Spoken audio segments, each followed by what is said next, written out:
อนนี้อยู่นิวพอร์ตเด้ออยู่นิวพอร์ตออริกอนพอร์ตด็อกพากันมาเบิ่งตัวซีไลน์คนหลายมื้อนี้ก็อันนี้จะมีป้ายเข้ามาที่พอร์ตด็อกก็แสดงอันนี้เป็นบอลคนมาหลายมื้อนี้อากาศดีมื้อนี้นี่พอร์ตเบิ่งดูได้ยินเสียงเข้ามามันเสียงมันกระดังเสียงมันกันโน้บอกหลายๆพวกนะเห็นปะตอนนี้มันมามันอยู่เข้าบ้านเห็นปะมีตัวแบบใหญ่ๆเลยโอ้หลายขนาดนี้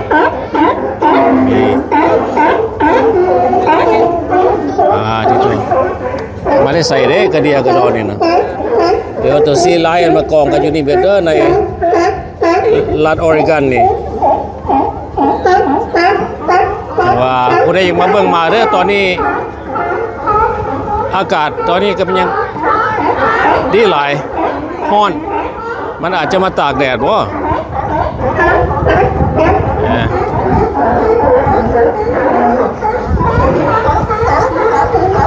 อันนั้นก็เป็นขัวข้ามไปฟ้ากำนั่นนิวพอร์ตออริกอนมันเป็นเบย์เนาะงามด้วยนี่นะแล้วก็เขาไปเลี้ยวฟ้ากำนันเนาะฟ้ากำนันก็จับยืนน้ำก้อนหินบักหลายๆเด้อพูดนะฟ้ากำนันอะไรตัวเซี่ยวแล้วก็ตัวซีไลน์มากองกันอยู่นี่เมื่อก็สถานที่งามน้ำทะเลก็ใสงามดี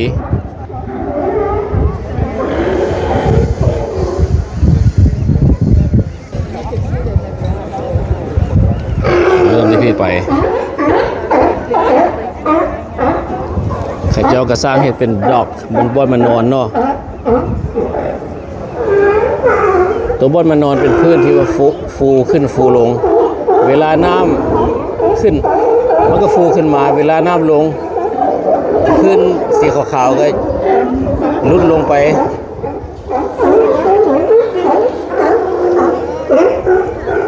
คนมา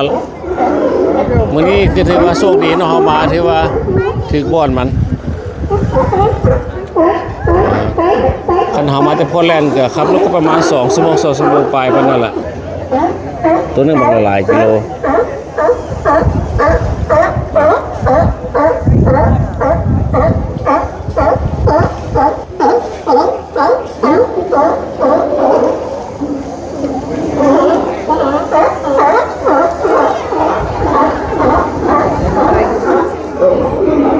เห็นนักท่องเที่ยวมาหลายอยู่นิวพอร์ตออริกอนเด้อ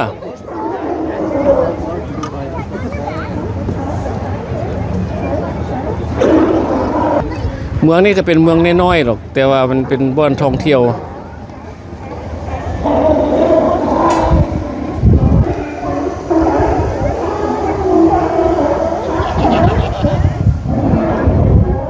ตาสะอ่อนเนาะลอยน้ำก็มียังลอยทั้งพวกนี้บักฟ้ากำนันจับอยู่ตามก้อนหิน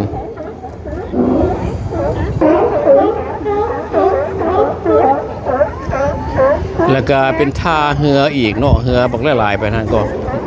สถานที่เป็นบอนคล้ายๆว่าท่องเที่ยวย่างเรียน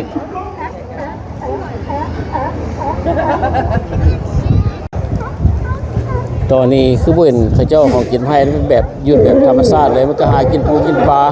ของมันตัวซีไลน์อันนี้มันเลี้ยงเด้อมันโตธรรมชาติมันขึ้นมาจากน้ำทะเลโดยตรงเลย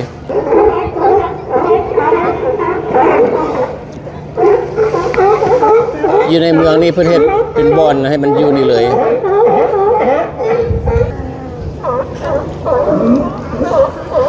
มื้อนี้เป็นวันเสาร์คนมาหลายมื้อนี้นะ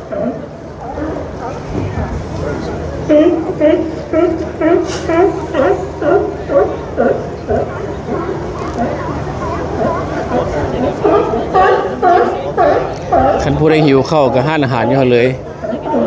เห็นบ่ห้านอาหารที่เรียกเห็นเป็นห้านอาหาร แคมน้ำทะเลแล้วก็ออกไปทางกันนะของกินหลายมีห้านอาหารหลายอีก มันห้องจนหนวกหูเป็นหลายหาเบิ่งได้ยากเด้อหาเบิ่งได้ยากมันก็หยอกกันเรียนอยู่โอน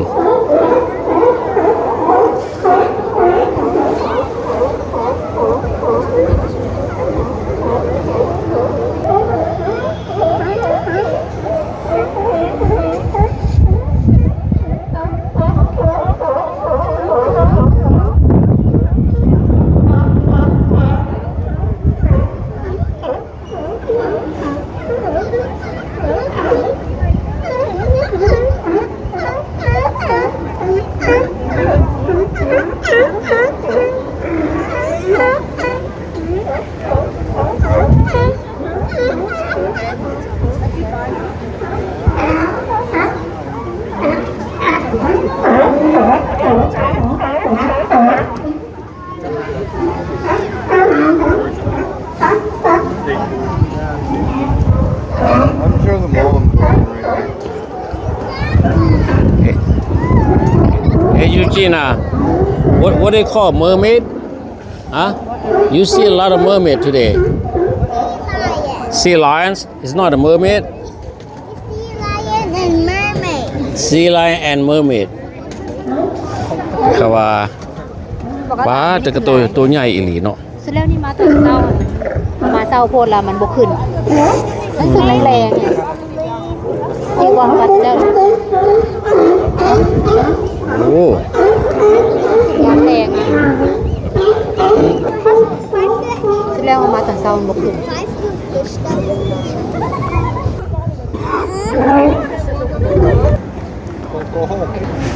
อันนี้ก็ยูดอกบอนเพิ่นเฮ็ดมาให้คนย่างแล้วก็มาชมวิวเบิ่งตัวไลออนโดยเฉพาะของห้องซีไลออนวันนี้เฮาสิออกไปทางย่างลอดแคมทางแล้วลอดไปตามบอนอันท่าเรือเบิ่งว่ามันสิมีตัวนี้ตัวนึงขึ้นมาบ่บางทีมันก็มี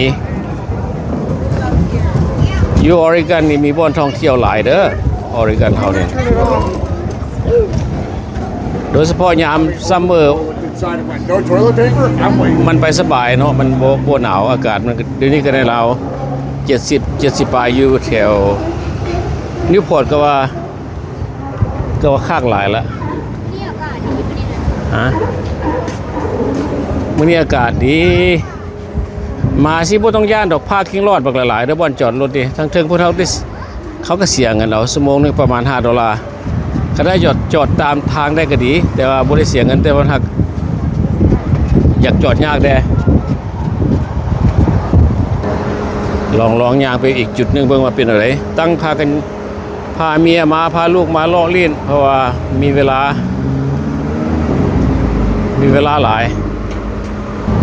อันนี้เป็นคล้ายๆว่าบ่อนท่องเที่ยวอยู่ถนนเบ้บ่นี่เบ้ถนนเบ้คันผู้ใดอยากมาให้มีแต่ว่าเข้าไป Google ตีเข้าไปว่าตีเข้าไปบอกว่า Sea Lion in Newport แล้วมันก็จะออกมาเป็น Marley Indian. ออกจากมาให้เบิ่งดอกมาง่ายๆห้านอาหารแถวนี้ส่วนใหญ่จะเป็นห้านอาหารทะเลอันนี้เป็นซีฟู้ดคัมพานี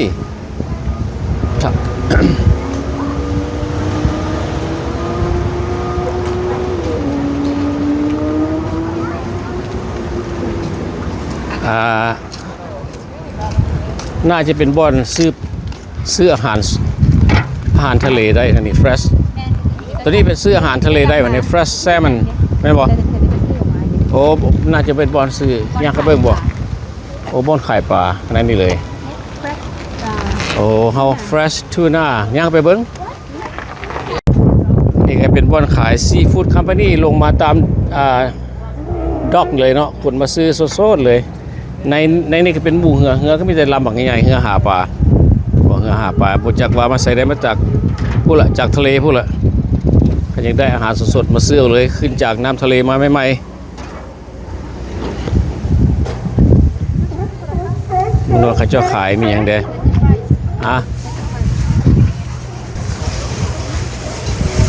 ตอนนี้เขาเจ้ามีราคาขายมีหลายๆ Chinook salmon $18 Chinook salmon halibut $16ไป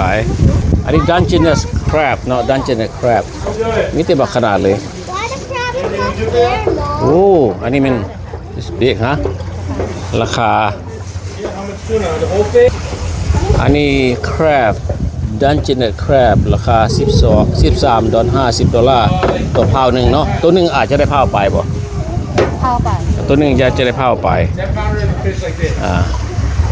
แล้วมีอย่างอีกบ้างนี่ไปโอ้ that's a big tuna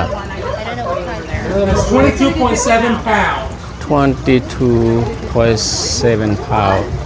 22 pound ปลาทูน่าตัวนั้น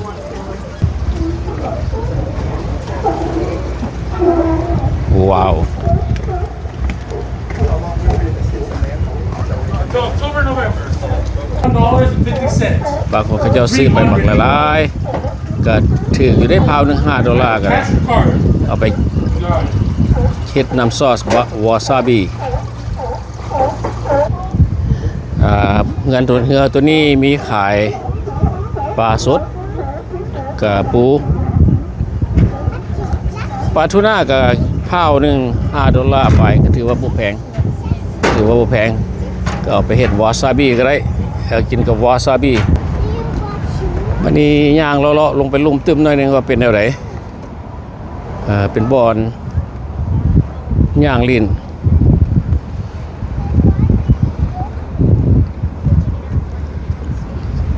สถานที่สะอาดสะอ้านดีแล้วก็วิวมันงามก็มีเฮือนคนอยู่ทางเทิงอีกน่าจะเป็นเฮือนเวเคชั่นเนาะ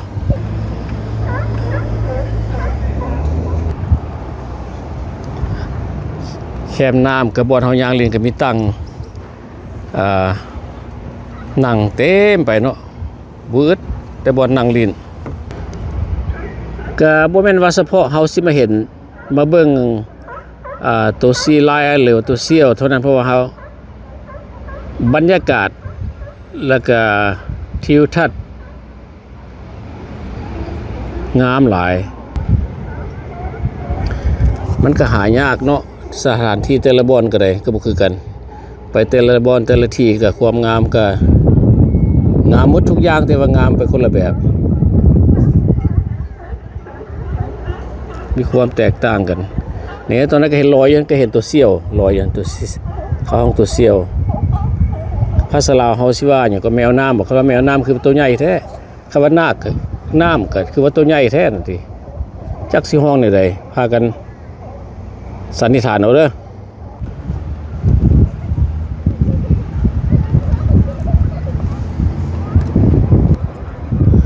อย่างมาแต่พุ่นก็ย่างมาไกลเติบก็มีนกพี่ราบนกอันนี้ลอยน้ำเก่งได้นกอันนี้นะ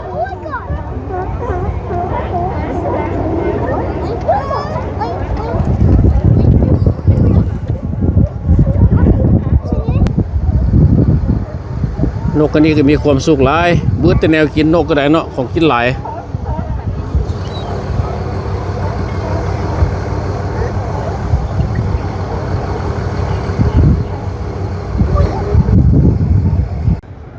แล้วก็มีทางลงไปหาเหืออยู่หั่นทางลงไปหาเหือก็เป็นบ่อนยางลิ้น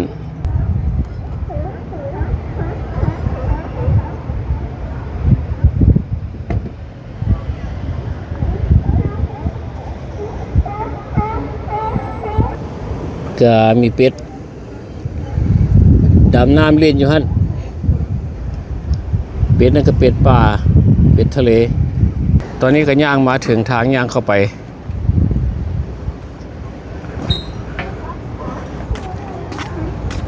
ชื่อเขตนี้ก็ห้องกันว่า The Port of Newport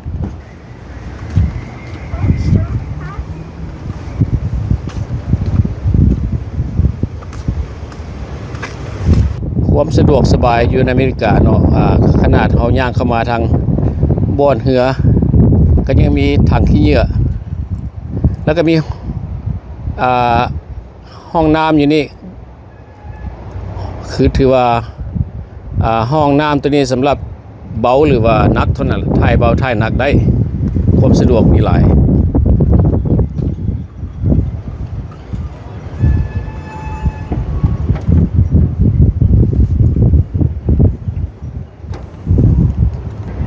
อันนี้ไปนี่ก็เป็นทางยางอันนี้ก็ทางนี่ก็เป็นทางยาง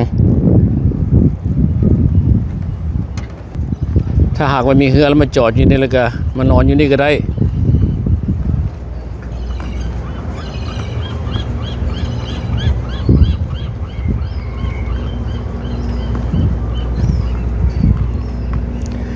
เป็นบอนย่างลีนหรือว่าออกกำลังกายก็ถือว่าแม่นแล้วก็เห็นน้ำเห็นไหนเห็นสัตว์น้ำเห็นตัวเซี่ยวเห็นตัวซีไลน์เห็นตัวนกเห็นตัวเป็ดน้ำ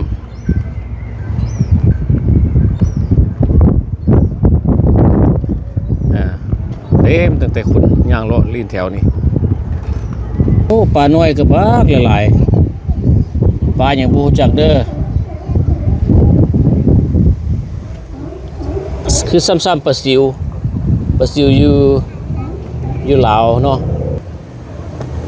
พวกนะบักตั้งหลายหรือเต็มเลยสมบูรณ์เต็มหนองเลยปลาน้อยๆเนี่ยนะเขาห้องว่า floating walkway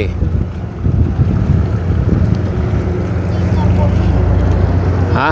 floating walkway นั่นมันคือเรือเต้นละลำเอามาใกล้ๆก็บ่แม่นลำน้อย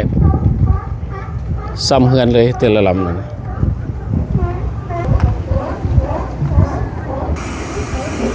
ตะนางที่เฮาเหลียวเห็นนี่ก็แม่น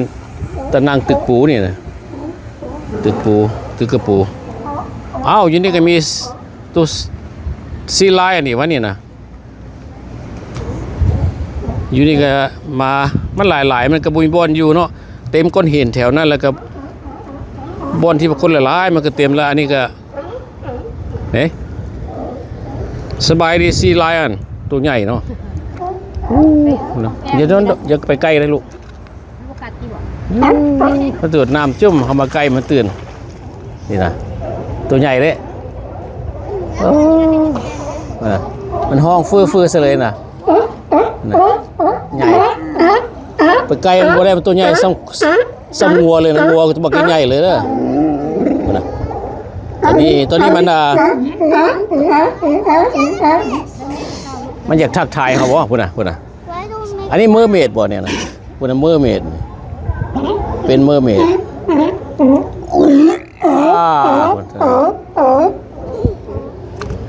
อยู่กินอายุซีเดอร์เมอร์เมดของว่าเมอร์เมดเห็นไหมมันบ่มีฮะ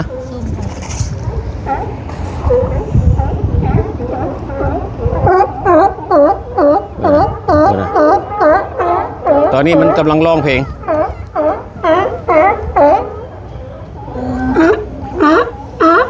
แล้วก็อีกจุดหนึ่งอยู่ก้อนหินพุ่นจุดนั้นก็ร้องเพลงกันอยู่พุ่นแล้วก็บอล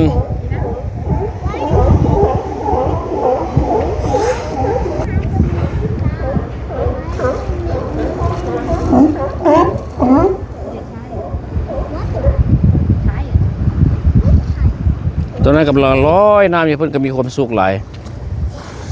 ความสุขเทเด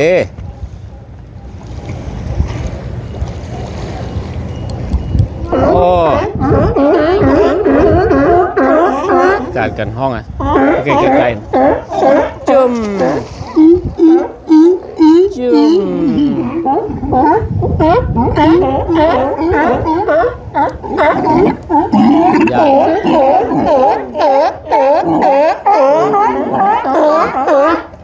เลิศลอยน้ำ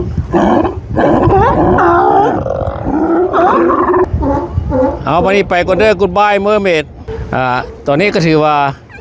เขาก็สิได้กลับแล้วเพราะว่ามันก็ไปเที่ยวมาหลายแล้วก็มีแต่เห็นเป็นบางจุดบางเทื่อมันก็นอนแบบซี่เฮาไปพุ่นก็มีทางขวามือนี่ก็หยุดเป็นบางเทื่อวันละตัว2ตัวบางอันเฮาก็บ่ได้ถ่ายภาพเอาแล้วก็จุดหนักๆแล้วเป็นตัวที่ว่าเฮาเห็นคนหลายๆนะจุดหลายๆไปกองกันเช่นแล้วก็ก้อนหินนั้นเต็มหมดเลยนะบ่จะว่ามันบ่พอกันนอนบ่พอกันนั่งแล้วมันจึงมานั่งอยู่นี่สถานที่ตัวนี้อยู่นิวพอร์ตเด้อแล้วเขา เขาห้องว่าSea Lion Port นี่แหละเด้อไป Google หรือว่าตีเข้าไปบอกว่านะ Sea Lion in Newport Oregon มันจะออกมาเลยตัวนี้นะตัวเดียวนี่แหละคือรู้สึกว่าตัวนี้หลายคนหมู่เท่าที่ไปมาเขาไปมาหลายบ่อนหลายล้านแล้วก็เขาคิดว่า Oregon นี่หลายคนหมู่ถ้าหากว่ามีหมู่คู่พี่น้องผู้ใดเห็นบ่ได้หลายคนหมู่และคอมเมนต์มาให้เบิ่งเด้อขอขอบใจหลายๆสบายดี